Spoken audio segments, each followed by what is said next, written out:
ఒక బౌల్లో 1 స్పూన్ పసుపు, 1 స్పూన్ సాల్ట్, కొద్దిగా వాటర్ వేసి కలిపి ఉంచుకోవాలి. అరటికాయలు తొక్క చెక్కి పక్కన ఉంచుకోవాలి. ఆయిల్ వేడయ్యాక జీడిపప్పు వేయించాలి. బాదం కూడా వేయించాలి. అలాగే కిస్మిస్ కూడా వేయించాలి.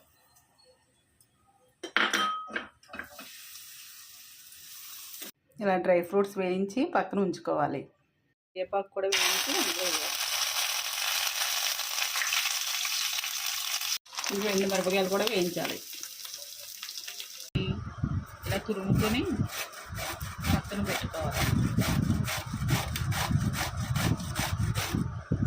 అరటికాయని కాగుకున్న ఆయిల్ వేసి ఫ్రై చేయాలి.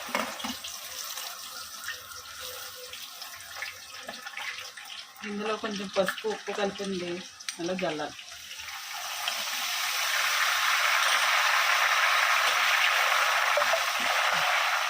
స్పూన్ కారం జల్లాలి. 1 స్పూన్ చాట్ మసాలా,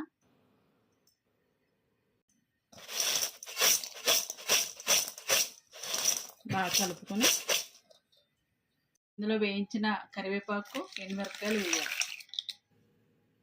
ఇందులో వేయించిన బాదం పప్పు, వేయించిన జీడిపప్పు, వేయించిన కిస్మిస్ వేసి బాగా కలపాలి. ఓకే అండి, అరటికాయ చివడ రెడీ అయిపోయింది. ఈ వీడియో మీకు నచ్చితే లైక్, షేర్, కామెంట్ చేసి మా ఛానల్ని సబ్స్క్రైబ్ చేయండి.